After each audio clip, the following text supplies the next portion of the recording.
voz, pero no soy yo. No sé si habéis estado atentos, ya voy a empezar. Si habéis estado atentos a la lectura que ha hecho Carlos de Éxodo capítulo 3. Ahí vemos cómo Moisés se encontraba y vio que había una llama, una zarza que estaba ardiendo, y por más que la veía arder, la zarza no se consumía. Y entonces, lógicamente, él le entró curiosidad y se acercó a la zarza para ver qué era lo que estaba sucediendo. Pero cuando se acercó a la zarza, oyó una voz, que era la voz de Dios, que salía en medio de ellas diciéndole: no te acerques, quita tu calzado de tus pies, porque el lugar en que tú estás, tierra santa es. Esta misma petición se le hizo a Josué, y así en el libro de Josué, capítulo 5, versículos 14 al 15, dice: entonces Josué, postrándose sobre su rostro en tierra, le adoró y le dijo: ¿qué dice mi señor el siervo? Y el príncipe del ejército de Jehová respondió a Josué: quita el calzado de tus pies, porque el lugar donde tú estás es santo. Y Josué así lo hizo. ¿Qué conclusión sacamos de estos dos mensajes de Dios? Pues que la tierra que Dios ocupa es un lugar santo y no hay nada impuro que deba estar delante de su presencia. El calzado, como bien sabemos, pisa la suciedad y el fango de los caminos. Este es el motivo de la práctica oriental de quitárselo al entrar en el templo. En los países orientales hoy día el calzado se sigue dejando a la entrada de las casas. Este local donde nosotros estamos congregados en esta mañana no es un local sagrado. Nosotros no hacemos de local un lugar sagrado, pero lo que sí es sagrado es la asamblea de creyentes, de hermanos, que nos hemos dado cita en esta mañana para alabar y para adorar a Dios. Amén. Porque ya lo dice su palabra, que donde 2 o 3 están reunidos en su nombre, Él está en medio de nosotros. Y si Dios está en medio de nosotros, es lo que le da santidad al acto que nosotros estamos haciendo aquí en esta mañana y que venimos repitiendo domingo tras domingo. ¿Qué es lo que quiero decir con esto? Pues que la asamblea de creyentes, esta iglesia, cuando se reúne como asamblea, no es tampoco un lugar para la suciedad y para los malos olores. Cuando los cristianos decidimos venir a adorar a Dios, debemos dejar atrás todos los pensamientos y todas las actitudes sucias que puedan estar invadiendo nuestras vidas, que podamos importar del mundo que está fuera de esa puerta aquí al interior. Si no, nosotros como cristianos tenemos que tener claro que no podemos amar a Dios y al mundo al mismo tiempo, y por lo tanto tampoco podemos adorar a Dios y al mundo al mismo tiempo. La adoración a Dios nos llama a salir del mundo para entrar en la presencia y en el poder de aquel al cual hemos venido esta mañana a adorar y que desea llenarnos de sí mismo, no de otras cosas, porque cuando estamos fuera ya estamos en el mundo, pero Él quiere ahora llenarnos de cosas distintas del mundo. Pablo, citando a Isaías en el capítulo 52, versículo 11, instó a los cristianos que estaban en Corinto a salir en medio de ellos, a apartarse. Este mandato se les hizo dentro del contexto de que mantuvieran la santidad necesaria para andar con Dios, pues los corintios estaban siendo tentados por la idolatría que reinaba en una ciudad que era famosa por su culto a la diosa Afrodita, y por tanto no concordaba con la llamada que Dios les había hecho a salir del mundo para que fueran un pueblo santo, distinto, para que los demás que les vieran, que les conocieran, pudieran ver a través de ellos la santidad de Dios.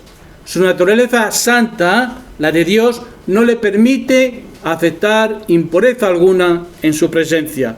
Tenemos que tener claro, o elegimos a Dios o elegimos al mundo, pero ambas cosas no son compatibles en la vida de los cristianos.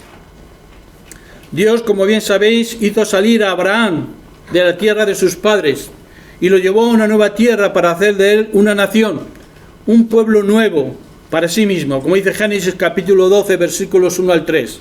Al hacerlo salir, Dios decidió que Abraham debía apartarse de las costumbres y de los hechos de los pueblos que le rodeaban, cosas, costumbres y actitudes que no eran conforme al corazón de Dios. Por ejemplo, no debían casarse con personas de naciones idólatras, ni formar ningún tipo de alianza con ellas. A Dios no le preocupaba que se relacionaran con los extranjeros, sino que se relacionaran con los dioses de estos. Esto es lo que le preocupaba a Dios, que se relacionaran con dioses ajenos. ¿Por qué? Porque nosotros estamos en el mundo igual que los corintios, pero hay muchos dioses con minúscula en medio de nosotros. Dios no nos ha llamado a salir del mundo, sino a estar en el mundo para dar testimonio de él, pero con una peculiaridad, y es no contagiarnos con las cosas del mundo, no hacer lo mismo que los hijos del mundo hacen con sus cosas. Israel fue sacado de Egipto, no para darles un paseíto, como decís muchos de vosotros, por el desierto, sino para que le adoraran y sirvieran solamente a él. Moisés le dijo a Faraón por encargo de Dios: Jehová ha dicho así, Israel es mi hijo, mi primogénito. Yo te he dicho que dejes ir a mi hijo para que me sirva. Una y otra vez Moisés pidió a Faraón que dejara ir al pueblo de Dios con una finalidad: para servirle solo a Dios, porque no quería Dios que estuvieran en medio de ese pueblo de los egipcios que servían también a otros dioses. Y el afán de Dios era sacarle de en medio de ese pueblo de idólatras para que le sirvieran solamente a Dios. Por eso, cuando Dios se le apareció a Moisés en la zarza ardiente, le aseguró con estas palabras: cuando hayas sacado de Egipto al pueblo, serviréis a Dios sobre este monte. ¿Os dais cuenta el afán de Dios de sacar a su pueblo, de sacarnos a nosotros de las cosas del mundo? ¿Para qué? Para que nuestro corazón no esté dividido entre el corazón del mundo y el corazón de Dios, sino solamente servirle a Dios. Dios deseaba que su pueblo fuera para él. No quería que ellos, los israelitas, mezclaran la adoración que le daban a él con la que se daba a los dioses egipcios. A Dios no le debemos mezclar con nadie, ni ponerle a la misma altura que las demás cosas que para nosotros en nuestra vida puedan ser importantes. ¿Hay cosas importantes de nuestra vida? Claro que las hay. ¿Pero están a la misma altura de Dios? No. Nunca deben estar a la misma altura de Dios, y mucho menos por encima de Dios. Cuando los israelitas se preparaban para cruzar el río Jordán, para dar comienzo a la conquista de Canaán, Josué les dijo: santificaos, porque Jehová hará mañana maravillas entre vosotros. Santificaos, santos, consagrados, limpios. Todas estas son palabras que describen a aquellos que deben ser distintos, aquellos que han decidido apartarse del mundo para servir a Dios. Ojalá realmente estas palabras con este significado de santos, consagrados y limpios pudieran referirse siempre a nosotros por parte de aquellos que hablen acerca de nosotros. Salomón, por otra parte, fue un gran rey, el cual dio comienzo a su reinado con humildad y confiando en Dios.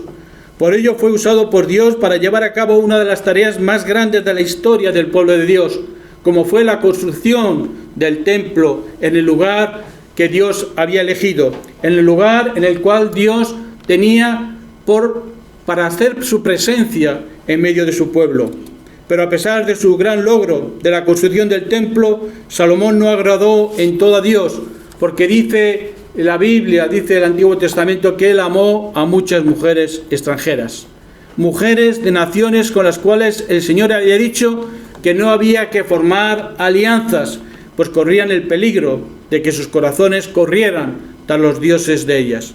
Y esta fue la causa del declive de Salomón. Llegó un momento en que Salomón se relacionó mucho más con las cosas del mundo pagano que con las cosas de Dios. Y él fue un hombre entregado a Dios, pero un momento que se apartó realmente de Dios. ¿En qué momento de tu vida cristiana estás tú? ¿Estás en el momento en el cual decidiste apartarte de las cosas del mundo y servirle a Dios? ¿O estás en un momento en el cual ya las cosas del mundo se entremezclan en tu vida? ¿En qué momento estás de tu caminar cristiano? Piensa en el día en que te decidiste entregar al Señor. Piensa en el día que decidiste hacerte cristiano. ¿Y por qué no vuelves a ese primer amor? ¿Por qué no vuelves a ese primer encuentro si no estás en ese primer encuentro con el Señor? Cuando Judá regresó de la cautividad en Babilonia a reconstruir el templo y la ciudad de Jerusalén, para que nuevamente el culto a Dios pudiera tener lugar en él, Esdras y Nehemías tuvieron que insistirles una y otra vez a los que allí fueron a reconstruir el templo, a reconstruir la ciudad, a que se apartaran del mundo pagano que les rodeaba. No debían contaminarse, tenían que ser santos si realmente querían acercarse a Dios para adorarle con todo su corazón y con toda su alma, como Él, como Dios quiere que hagamos. Los magos de Mateo capítulo 2 salieron de su tierra, que estaba al oriente, guiados por una estrella, como sabéis. Dejaron sus casas, sus familias, y viajaron a través de miles de kilómetros de desierto a un país extraño para adorar a aquel a quien deseaban adorar. Para ello tuvieron que dejar atrás la comodidad y la seguridad de sus casas, pero nada de ello les importó, porque sabían que cuando encontraran a aquel que habían ido a buscar, iban a encontrar una enorme satisfacción en su vida. Iban a llenarse de las bendiciones de la presencia de Dios en ellos. Iban a regocijarse de la adoración al Señor del cielo y de la tierra. Cuando Jesús deseaba pasar tiempo con el Padre, se alejaba para estar a solas con Él. Esta fue la razón por la cual se enfureció cuando vio convertido el templo en un lugar de negocios, pues ello impedía a los que realmente querían adorarle a apartarse del mundo. Reprendió a los que daban limosna o hacían oraciones con el único propósito de ser vistos por los hombres, y les conminó a hacerlo en secreto, dando a entender con ello que cuando entramos en la presencia de Dios debemos dejar a un lado todos los intereses humanos. ¿A qué hemos venido aquí esta mañana? ¿A seguir con nuestros intereses? ¿A hacer que este lugar sea una reproducción del mundo? Con nuestros chismorreos, con nuestros odios, con nuestras faltas de perdón, con nuestros egoísmos. ¿O hemos venido realmente a buscar la presencia de Dios? A cambiar en nuestros corazones aquellas actitudes que no son conforme al corazón de Dios. Ese es el motivo por el cual tenemos que venir a adorar a Dios, a buscar un renacer cada domingo, cada vez que entramos en la presencia de Dios. Por supuesto que tenemos que vivir en el mundo, pero no solo para vivir, sino que Dios quiere que nosotros, sus hijos, como dice Filipenses, brillemos como estrellas en el universo. Vivimos en el mundo, pero realmente la gente ve en nosotros cosas distintas a las que está acostumbrado a ver en el mundo. Realmente somos luminarias en medio del mundo. La misión que como cristianos se nos ha encomendado es que tenemos que ser luz, pero no luz en nuestras casas, no luz simplemente en la iglesia, sino luz en medio del mundo, porque el mundo es el que está en oscuridad, porque el mundo es el que no conoce a Dios. Nosotros le conocemos y tenemos que ser la luz que irradia la presencia de Dios en cualquier lugar en el cual nosotros nos podamos encontrar en un momento determinado.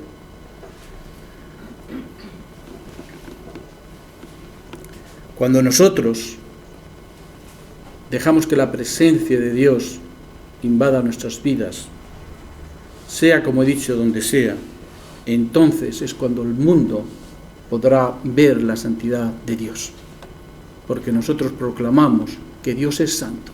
Y la gente no entiende que digamos que Dios es santo y que nosotros participamos de Dios, sino participamos también de la santidad de Dios. Para el cristiano, el mundo es una zona de guerra.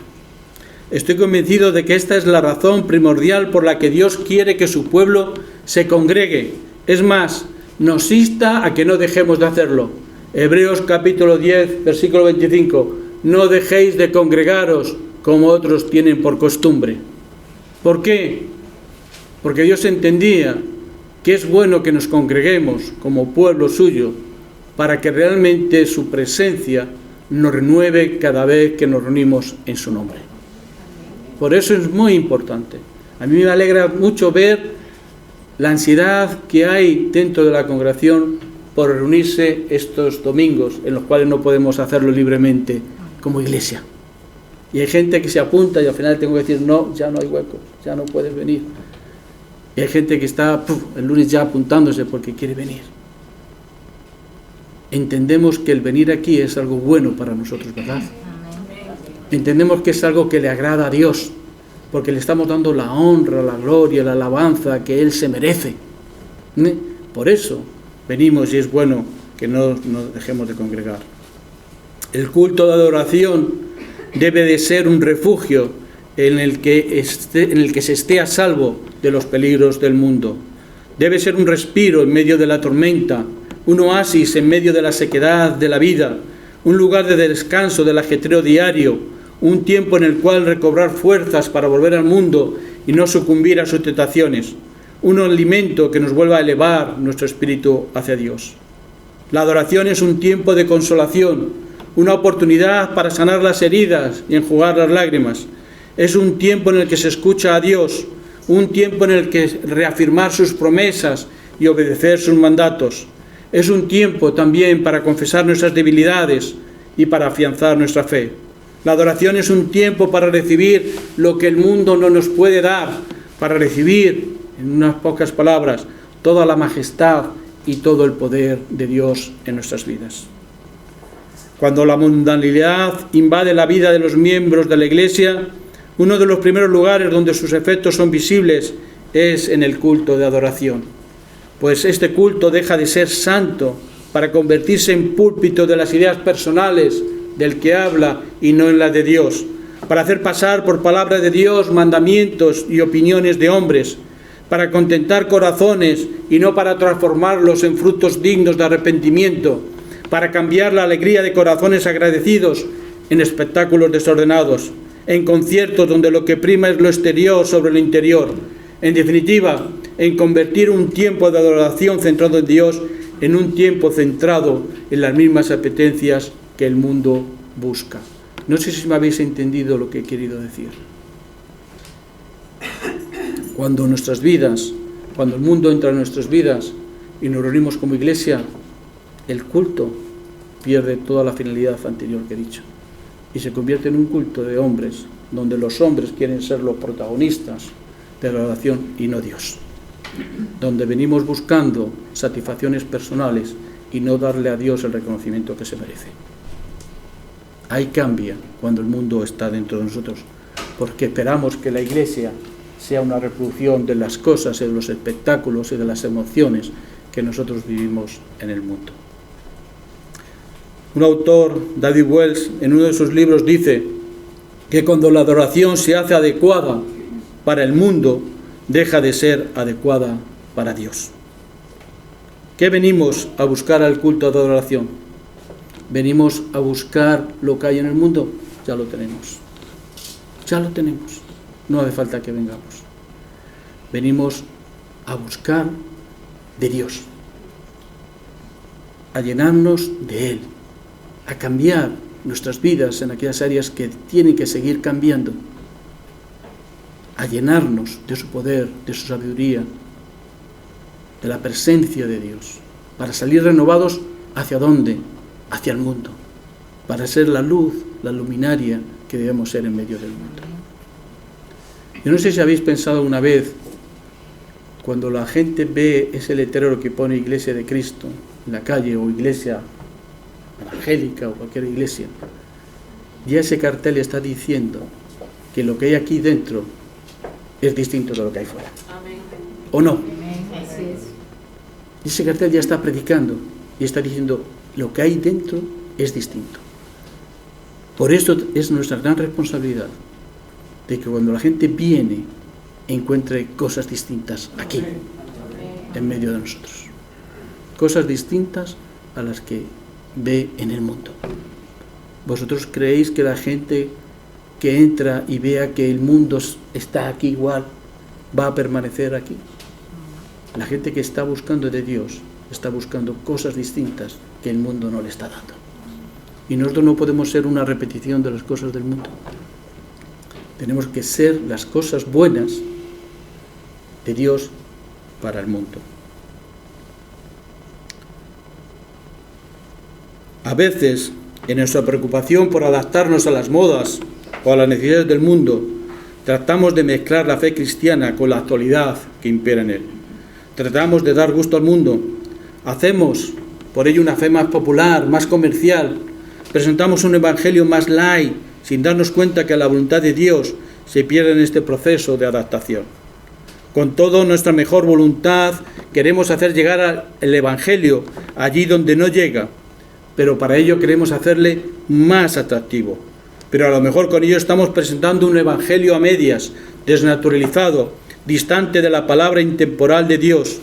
Puede que al tratar de acercar a Dios en un contexto mundano nos haga sentirnos bien y nos haga disfrutar del culto, pero tal actitud nos podría llevar a perder el verdadero propósito de la adoración, que es buscar la voluntad de Dios en todo lo que hacemos o decimos, y no la nuestra o la de aquellos que queremos llevar a Dios. Solo siendo santos, fieles a Dios en todo, es cuando estamos siendo verdaderamente adoradores en espíritu y en verdad, como dice Juan capítulo 4, versículo 23. Existe en la actualidad una tendencia creciente que consiste en tratar a los cristianos como consumidores. Las agencias de publicidad, para aumentar las ventas de sus clientes, se centran en dos cuestiones. La primera es tratar de averiguar qué es lo que desea el consumidor, y la segunda, intentar de convencerle de que necesita ese producto. En los últimos años los negocios se han centrado en el primer enfoque, en producir lo que el consumidor desea, pues están convencidos de que aumentarán sus ventas. Lamentablemente, la religión ha adaptado este enfoque del mundo de los negocios y buscan averiguar lo que el público desea de la religión y ofrecérselo. Quieren aumentar sus fieles, sus clientes, al fin y al cabo, dándoles lo que buscan, aunque difiera de lo que Cristo dice y exige. ¿Qué es lo que más vende de una iglesia? ¿Qué es lo que primero percibe una persona, como decía antes, que nos visita por primera vez? Pues el culto de adoración. Eso es lo que la gente ve y es lo que vende. Ahora bien, yo me pregunto, ¿el público consumidor realmente quiere adorar? ¿La gente que está buscando a Dios quiere adorarle a Dios? ¿Quiere ponerle a Él en el primer lugar de todas las cosas? ¿Reconocerle su majestad, su poder, su soberanía sobre la vida de cada uno de nosotros? ¿O qué buscan muchas personas cuando van a veces a iglesias? Pues a veces buscan satisfacer necesidades emocionales o de otro tipo de necesidades. Hay gente que se acerca a la iglesia buscando que se solucione su problema económico, de hambre o de esto. Nosotros no somos una ONG, pero tampoco somos ciegos a las necesidades de los demás. Pero nosotros ofrecemos lo que muchas ONGs no ofrecen, y es Dios, el conocimiento de Dios, porque solamente Dios es el que puede cambiar la vida interior de las personas. Amén. Hay muchas ONGs para dar de comer, para dar ayudas, etcétera, etcétera. Pero solamente la Iglesia cristiana ofrece el verdadero alimento, que es Cristo Jesús. Y eso nunca lo tenemos que perder de vista. Nosotros no estamos tampoco para ser una comunidad terapéutica, que sane los problemas, digamos, emocionales de la gente que viene a buscarlo, sino que estamos para ofrecer una mayor profundidad, un mayor conocimiento.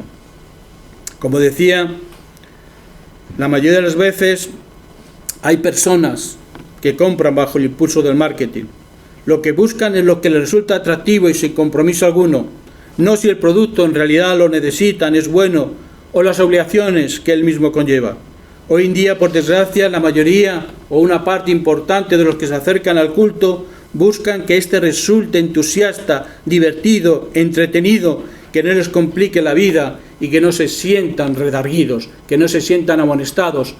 Hoy día queremos, a veces hay cristianos que quieren venir al culto y escuchar que Dios los ama. Y es verdad, Dios nos ama, pero el que ama, disciplina. Y a veces la gente no quiere oír decir que tiene que cambiar su vida, que tiene que cambiar su forma, sus actitudes, no quiere. Pero yo siempre he dicho, cuando a mí se me acusa a veces de que estoy con el palo dando, Yo siempre digo, leer los evangelios, escuchar a Jesús, a ver si Jesús no amonestaba continuamente. Porque Él quiere que la gente crezca, que la gente cambie, que la gente se desarrolle.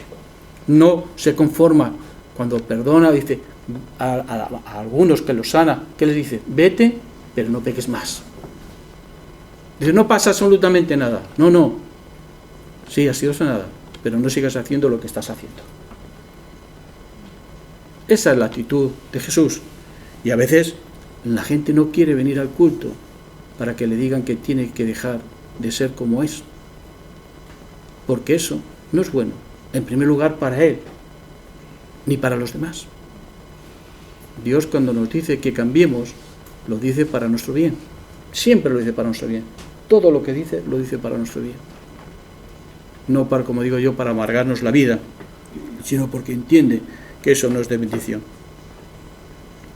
Sin embargo, los verdaderos adoradores, los que son sensibles al pensamiento de Dios, se gozan en la adoración, sea cual sea la expresión externa de la misma, pues vienen con un corazón agradecido, dispuestos a darle a Dios la honra y la alabanza que se merece, pues reconocen su poder y majestad. Y por ello, cuando salen del culto, salen gozosos, radiantes y llenos, pues nadie que verdaderamente ha estado en la presencia de Dios sale vacío del encuentro con Él. La adoración es algo que se lleva adentro y no que se crea por medio de las emociones, pues estas, al igual que vienen, se van. Se puede tener un culto con mucha marcha y no haber adoración, y al revés. El espíritu de adoración está en uno y será mayor o menor dependiendo del nivel de comunión que cada uno tengamos con Dios. ¿Se entiende este tema? Hay gente que dice, yo es que necesito que me toquen la fibra emocional. Muy bien, te la tocamos y después ¿qué? ¿Cómo estás en tu relación con Dios? Porque de eso dependerá lo que te emociones o no te emociones en el culto. De cuál sea realmente tu relación con Dios. Aquí en un momento determinado o en otros podemos subirte a los cielos. Pero después ¿qué? Cuando sales, ¿qué? Si realmente no ha habido una palabra que te haya llegado al corazón, que te haga reflexionar, no va a cambiar tu vida. Va a seguir igual que como has entrado. La emoción te durará un momento, pero no habrá cambios realmente en tus corazones. La razón que muchas veces se da para justificar el entretenimiento en la adoración es que debemos hacer todo lo necesario para atraer a la gente a nuestros locales y que una vez que estén allí ya procuraremos por los medios que sean acercarlos a Dios.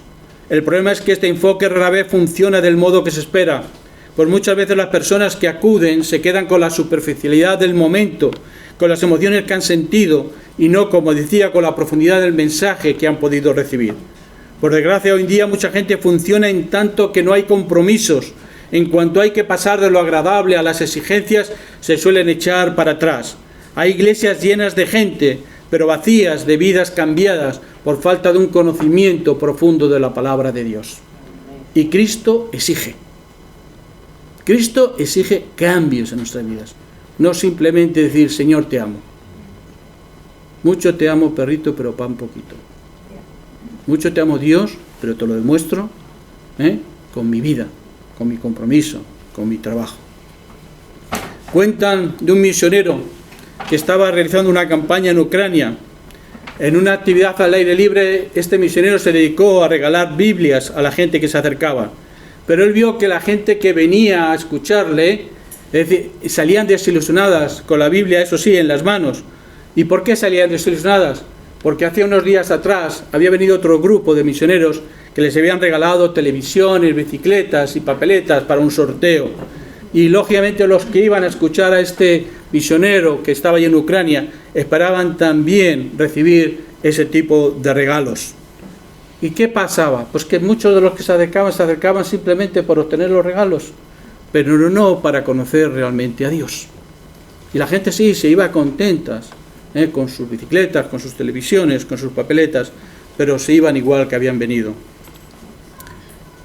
Por lo tanto, como digo, no hay duda que el grupo misionero que había hecho los regalos había establecido vínculos y lazos con la gente de esa localidad, pero realmente habían conseguido que esa gente estableciera vínculos con Dios. No. Muchas veces cuando se hacen campañas evangelísticas, se cuenta el número de aquellas personas que levantan la mano. Al final dice, ¿quién acepta al Señor? Yo. Y dicen, eres salvo, eres salvo, eres salvo, eres salvo. Me gustaría saber cuántos de esas personas que en ese momento de emoción han dicho que aceptaban al Señor están al domingo siguiente en una de las iglesias del barrio o de la zona. Cristo es algo mucho más serio. Por eso, es decir, nosotros cuando venimos al culto, venimos reconociendo la seriedad de lo que hemos hecho, de nuestras decisiones importantes en la vida, y le queremos dar a Dios la honra que se merece. Es importante que cuando respondamos a la llamada de Dios a adorar, es preciso que analicemos si nuestra adoración es tan solo un reflejo de la cultura pagana en la que hemos crecido como cristianos, o verdaderamente es un puente que nos vincula con Dios. No olvidemos que a Dios siempre le ha preocupado que su pueblo no fuera influido por alguna cultura pagana. Puede que la adoración que se concibe para agradar al público sea una maravillosa actividad terapéutica que fortalezca nuestro ego y nos haga sentir bien, aunque no invite a Dios a entrar en nuestra vida para que nos transforme conforme a su naturaleza. El gran peligro de una adoración así reside en que en lugar de acercarnos a Dios tal como Él es, nos lleva a inventarnos un Dios a nuestra medida, un Dios con el que nos sentimos a gusto, que se parezca mucho más a nosotros y que se adecue mejor a nuestro estilo de vida mundano. En otras palabras, existe el peligro de que adoremos un Dios creado a nuestra imagen y no al Dios que nos creó a su imagen de santidad. La atracción del mundo puede anublar nuestro razonamiento y confundir nuestras emociones. Puede hacernos creer que en realidad estamos adorando a Dios, cuando en realidad no lo estamos haciendo. Cuando decidimos adorar a Dios, debemos hacerlo ¿con qué actitud? ¿Con una actitud de fiesta o de seriedad? En realidad, cualquiera de las dos actitudes puede ser correcta, siempre que nos acerquemos con un verdadero deseo de adorarle y de alabarle a Él, y que Él sea el centro realmente de nuestra adoración. Yo sé que todos los cultos no son iguales y que no siempre salimos igual del culto cuando venimos, pero yo siempre digo, quédate con lo importante que hayas recibido esa mañana. ¿Has escuchado la palabra? Sí, a veces que a lo mejor te llena el 90% y otras veces el 10%, pero si no hubieses venido no te hubieses llenado ni con ese 10%. Amén. Amén. Es lo importante, es cómo nos acerquemos a Dios, con qué espíritu vengamos. Si venimos con un espíritu de crítica, pues sabemos que será mucho menos. Pero si venimos con un espíritu centrado en Dios, nos llevaremos lo que Dios haya querido para nosotros en esa mañana. Amén. ¿Venimos buscando a Dios cuando venimos a adorar? ¿O venimos buscando otras cosas? ¿O venimos pensando que este no debería estar o el otro no debería estar aquí en medio de nosotros porque su vida no es santa, porque su vida no es igual que la mía? ¿Qué venimos pensando cuando venimos? Vengamos siempre centrados en que Cristo es el centro de la adoración por la cual hemos madrugado un domingo para estar en su presencia. No hay otra cosa. No hay otra cosa. Es mejor quedarse durmiendo si vienes con otra actitud que no sea realmente encontrar a Dios. Y a Dios siempre se le encuentra, porque Él nunca nos va a dejar marchar vacíos de en medio de Él. Nunca nos va a dejar. Con más o con menos, pero siempre algo nos llevaremos. Si participamos en el culto de la adoración solo porque nos gusta, lo estaremos haciendo con un propósito cuestionable. No es que Dios esté en contra de que lo pasemos bien en la adoración, ya que Él la concibió para que fuera gozosa y beneficiosa para el adorador. No obstante, el cristiano que se reúna solo con ese propósito se puede quedar sin adorar. En cambio, el que va al culto con el propósito en su corazón de adorar a Dios, además de que lo pasará bien, saldrá renovado, refrescado, pues en él correrán ríos de agua viva que le calmarán su sed para siempre, pues se habrá deleitado en la presencia de Dios, en la comunión con otros hermanos, de haber venido juntos a decirle: Abba, Padre, te queremos y te estamos agradecidos por todo lo que has hecho por nosotros. El sentir la presencia de Dios durante la adoración que es lo que buscamos al adorarle, es algo que nos fortalecerá y nos acompañará cuando volvamos a nuestras rutinas diarias. Termino este precioso tema de la adoración. Y he de decir que si hay algún lugar y momento en el que el pueblo de Dios puede proclamar que no es del mundo, es en este momento, es en este lugar, es en este tiempo del culto de oración. En este momento le estamos diciendo a los del mundo, a los que están afuera, que aquí dentro hay algo distinto, algo sagrado que merece la pena frente a todo aquello que nos ofrece el mundo. El culto es tierra santa y por ello, de modo simbólico, hemos de quitarnos cuando entremos nuestro calzado al entrar en él. Debemos dejar atrás toda la suciedad de nuestra mente, todos los conflictos internos que nos puedan quitar la paz y nos puedan impedir deleitarnos en la presencia del Dios. Nada debe interponerse entre nosotros y Dios, nada debe ensombrecer nuestra adoración para que el vínculo entre Dios y nosotros sea un vínculo íntimo, total, para contagiarnos de toda su santidad, a la vez que nosotros nos apoderamos de toda la sabiduría, de toda la fuerza y de todo el poder de Dios, para que podamos seguir caminando en una vida de esperanza y de ilusión mientras llegamos a la presencia del Señor. Que Él los bendiga.